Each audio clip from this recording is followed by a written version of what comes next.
कधीच नाही चुकणार तुमचे फेवरेट टीव्ही शोज झी5 सोबत तेही एकदम फ्री. चल भावा सिटीत.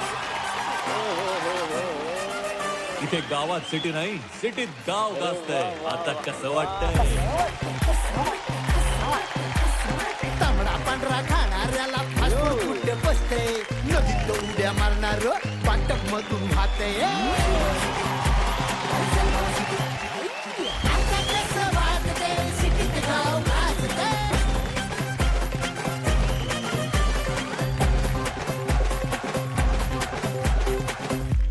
कसं काय वाटतंय? बरं वाटतंय का?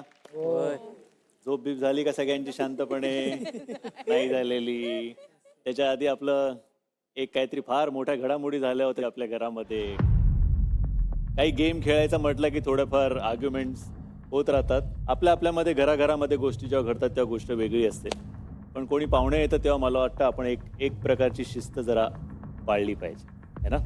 सो गोईंग फॉरवर्ड आपण ते लक्षात ठेवूया. खूप असं थोडंसं एम्बॅरेसिंग होत होतं की असं नव्हतं वागायला पाहिजे सगळ्यांनी, आणि खूप रिग्रेट होतं मनामध्ये. पण मी तुम्हाला अजून एक गोष्ट सांगितली होती नॉमिनेशन बद्दल. मी म्हणालो होतो की प्रत्येक ग्रुप सर्वानुमते एका जोडीला नॉमिनेट करेल. एक नाव सुचवणं हे खूप म्हणजे असं वाटलं होतं की कोणाचं आणि का, म्हणजे का केलं मी भांडणं, म्हणजे आम्ही नव्हतं पण आय मीन. फक्त एक आठवण करून देतोय तुम्हाला, क्रिश आणि अक्षता आणि विजय आणि गुरलीन ते ऑलरेडी नॉमिनेटेड आहेत. त्याच्या व्यतिरिक्त तुम्हाला मला सांगायचंय की तुम्ही कुठली जोडी नॉमिनेट करताय. नॉमिनेशन सांगून दिलं तर मला तर असं की डोकंच फिरून जातं, म्हणजे हँग होऊन जातो मी. ऑब्व्हियसली ते खूप डिसअपॉइंटेड होते आम्हा सगळ्यांशी की आम्ही असं नव्हतं वागायला पाहिजे. तर आमच्या ग्रुपमधून अक्षताने इनिशिएट केलं आणि अक्षताने माफी मागितली. मी सगळ्यांच्याच तर्फे माफी मागतो, आम्ही सगळेच मिळून, की नेक्स्ट टाइम आम्ही हे सगळं काहीच करणार नाही. आमच्यातले जे काही वाद असतील किंवा टास्कच्याही वेळेस काय झालं आम्ही इंटरनल येऊन आतमध्ये सॉल्व्ह करू. पण प्लीज आम्ही नेक्स्ट टाइम ही चूक कधीच करणार नाही सर. प्लीज प्लीज माफ करा आम्हाला. ओके, माफ केलं सगळ्यांना. ओके, चला आता नॉमिनेशन. सर नका. भांडणं किती पण असू दे, पण ॲटलिस्ट या गोष्टीमध्ये आम्ही एका पेजवरती आहोत की आम्हा सर्वांच्याच मनात हा रिग्रेट आहे की असं नव्हतं वागायला हवं होतं. सर एक संधी द्या सर प्लीज. फर्स्ट टाइम असं झालंय, फर्स्ट टाइम आम्हाला माफ करा. मला कळतंय तुम्हाला काय म्हणायचं, पण काय आहे, जे घडलं ज्या पद्धतीने घडलं त्याच्यामुळे मला ही स्टेप उचलायला लागली. I just want to make sure की यापुढे असं काही घडणार नाही. ठरलंय तुमचं तर मी सांगू? ठीक आहे, सगळे उभे राहा, जागच्या जागी उभे राहा, जिकडे आहेत तिकडे सगळे उभे राहा. ज्यांना जायला सांगायचं त्यांना डायरेक्ट ना, इकडनंच ना, टनलमध्ये. ओके, अच्छा डायरेक्टच.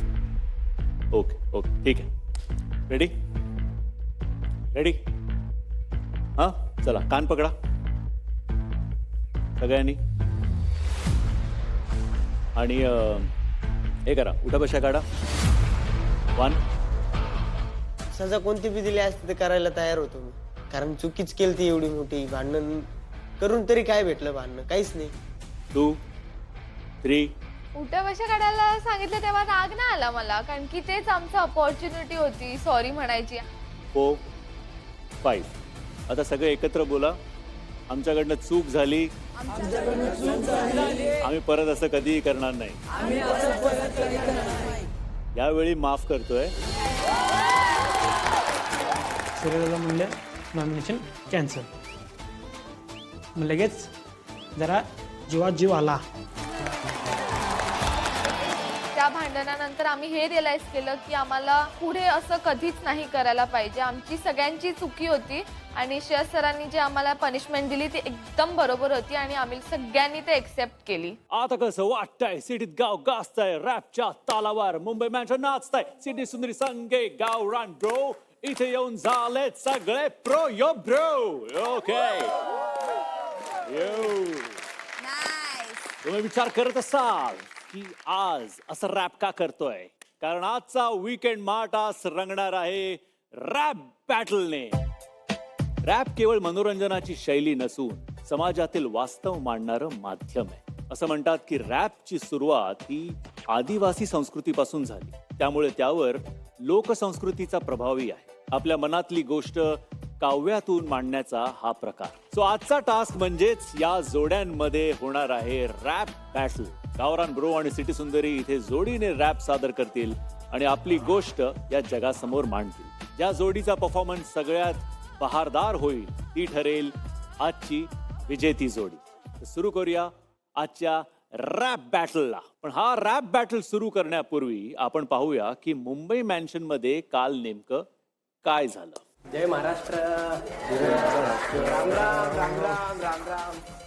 हे आपले रॅपर्स आहेत. हॅलो. हे जास्त तुम्हाला रॅप शिकवणार आहेत. ठीक आहे, आपण रेडी आहोत सगळे. खरं तर म्हणजे रॅप बॅटल म्हणजे हा अर्थच आम्हाला माहिती नाही. रॅप बॅटल म्हणजे होते काय. ए बच्ची क्या कर रेली, किधर जा रेली, गिरेगी गिरेगी. देख देख. गावातला पोरगा मी पवन माझं नाव, जबरारी घेऊन टॉप वरती जाव.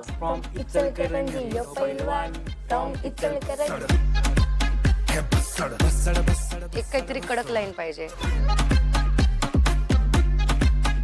एक भडास बाहेर आली पाहिजे. मी शेतकऱ्याचा पोर माझा रस्ता सोड.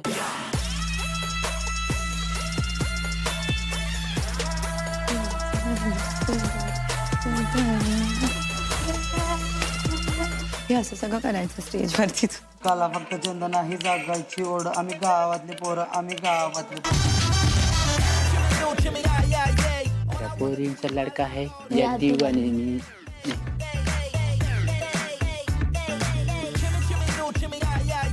आवाज झाला चालू आणि बोलू लागलो आम्ही. बेस्ट आमची जोडी आणि बेस्ट ती कहाणी. पवन माझं नाव आहे, मी वादळ आहे. जे काही तुला पॉइंट्स मिळतात, जे काही तू बोनस घेतो, तू काढतो त्याच्यातून, बरोबर. मला बाथरूमला जाऊन येऊ दे. जाऊ नये प्लीज. करायचे क्रिश, मला नाही माहिती. घडी घडी नका विचारू बा. नाही नाही, अरे बाबा मग मला कसं कळणार तुझं काय होतंय काय नाही. मी विचारलंच नाही आणि तुला लास्ट पर्यंत येतच नसेल तर व्यवस्थित कर, नाही तर तू आता ओरडा खाणार. ठीक आहे. मला जमत नाही. जमत नाही तुला, जमवावं लागणार आहे. टास्क आहे हा. नाही हो, मला जमत झाले. उडू खाऊ नका. नाही करायचं मग नको करू. जातो घरला मी. मग जा, मग बोल त्यांना जायचं तुला घरी. बोलतो मी काय बोलायचं. हे असं वागून चालणार नाही हा ऋषिकेश, सांगून ठेवते. माझ्या बरोबर तर बिलकुल नाही. रप रप खायला जमतंय, रॅप करायला नाही जमत. वाचा आणि तिकडेच जेवा. मग पहिल्या दिवशी सांगायचं तुला करायचं नव्हतं. आम्ही बोललो तुम्हाला. मी काय चल चल बोल. रामा रामा.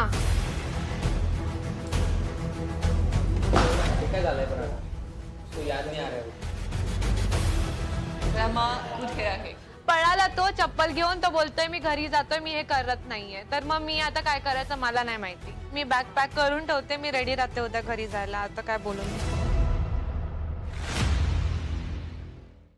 झी5 ॲप डाउनलोड करा आणि पहा सर्व एपिसोड्स एकदम फ्री.